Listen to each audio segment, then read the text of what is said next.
And this person experienced the peace and space that there is when you are not in the movie in the mind. And the experience of coming out of the movie in the mind, meaning shifting attention and opening from the contraction into the movie in the mind into what is. And that's the senses, the hearing, seeing, touching, tasting, smelling, feeling.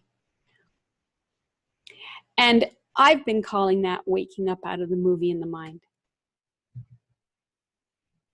Now, it is like waking up out of the movie in the mind, but the wording they used made it sound like maybe they thought they were waking up or enlightened, although they didn't use the word enlightened. I just want to be really clear about this, that coming out of the movie in the mind is not the awakening with a capital A or enlightenment with a capital E. It's like the first baby steps, though. It's rather important. You can't have an awakening, the ultimate awakening and the ultimate enlightenment or self-realization when you are identifying and absorbed in the movie in the mind. So very first thing is you have to step out of that.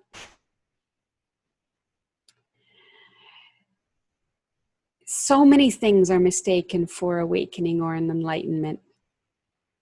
Some very glorious things, some fabulous experiences, even the so-called experience of oneness.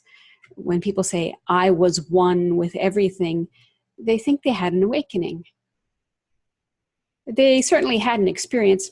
I could grant that the word awakening, but it's not the ultimate enlightenment or self-realization that ends the problematic person.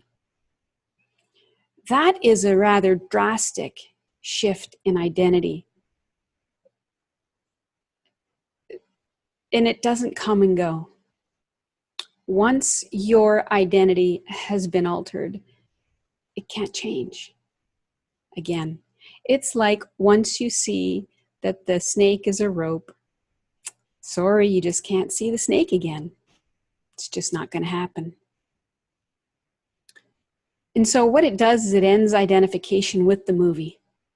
And what we're doing so far is just stepping out of the movie.